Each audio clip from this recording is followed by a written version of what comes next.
विधानसभा खैर के उपचुनावों की अगर बात कही जाए तो अलीगढ़ में अधिसूचना जारी होने के बाद ही अधिकारियों के द्वारा व्यवस्थाएं शुरू कर दी है।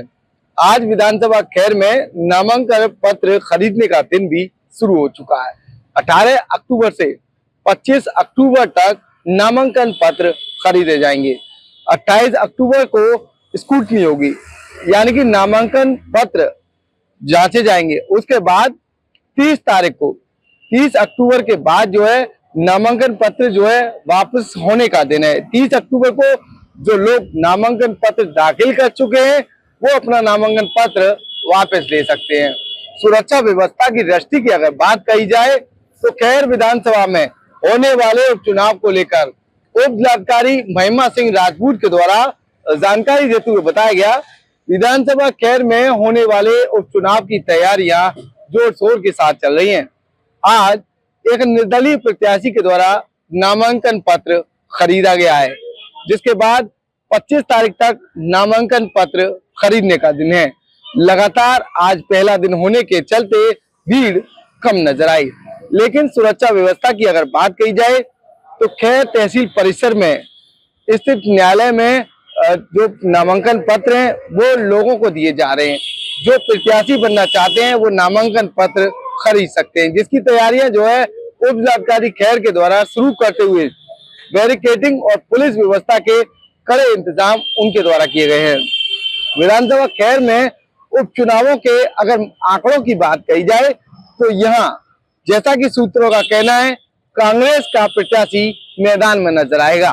कांग्रेस के प्रत्याशी को आने के बाद समाजवादी पार्टी काफी मजबूत मानी जा सकती है, क्योंकि कांग्रेस के जो पुराने जो प्रत्याशी हैं उनके बाद अब फिलहाल जो है कांग्रेस के पैनल में जो नाम चल रहा है वो चारूकेन का चल रहा है। चारूकेन की अगर बात कही जाए तो राजनीतिक कारों का मानना है चारूकेन पूर्व जिला पंचायत अध्यक्ष देवी सिंह की पुत्र वधू हैं। यही कारण है राजनीति की पुरानी छाप जो है वो विधानसभा खैर में देखने को मिल सकती है। पुराने प्रत्याशी के तौर पर देवी सिंह गुड्डू का जिला अलीगढ़ में अच्छा खासा दबदबा रहा है। कई बार वो उनके जो पत्नी है वो चुनाव लड़ चुकी हैं, उनके पुत्र हैं वो भी चुनावी मैदान में उतर चुके हैं।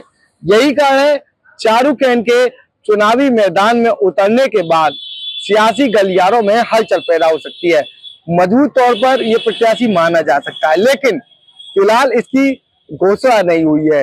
लेकिन अगर औपचारिकता की बात कही जाए तो चारूकेन के सदस्यता लेने के बाद से ही सियासी गर्मियां उफान पर थी। लेकिन भारतीय जनता पार्टी की अगर बात कही जाए तो भारतीय जनता पार्टी के पैनल में सुरेंद्र दिलेर का नाम सबसे आगे चल रहा है। लेकिन आरएलडी की अगर बात कही जाए तो आरएलडी का कोई प्रत्याशी अभी सामने निकल कर नहीं आया। लेकिन नामांकन की अगर बात कही जाए तो जो हाई कमान को जो पत्र दिए गए हैं उनमें तमाम जो प्रत्याशी हैं उनके द्वारा आरएलडी की टिकट विधानसभा खैर से मांगी है। लेकिन जमीनी पटल की अगर बात कही जाए तो राजनीतिकारों का मानना है विधानसभा खैर में होने वाले उपचुनाव में भारतीय जनता पार्टी ही चुनावी मैदान में नजर आएगी।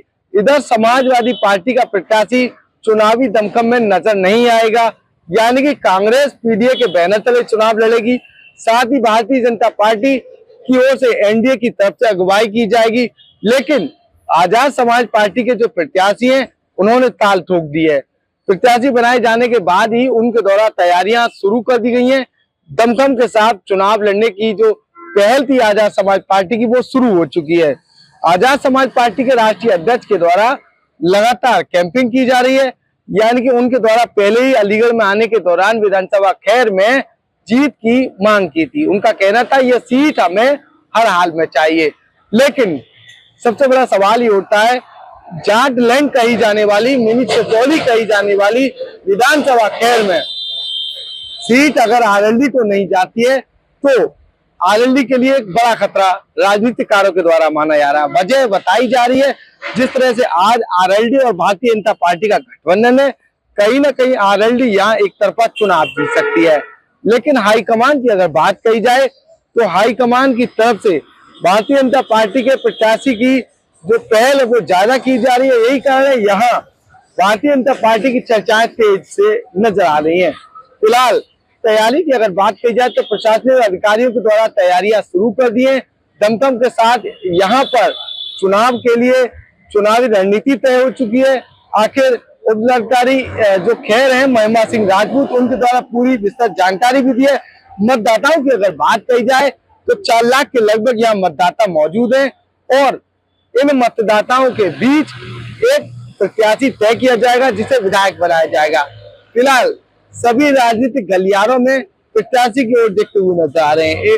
अब देखना ये होगा सियासी गलियारों में हलचल मचाने वाला प्रत्याशी आखिर कौन होगा। आइए जानते हैं उपजिलाधिकारी खैर क्या कहती है महिमा सिंह राजपूत।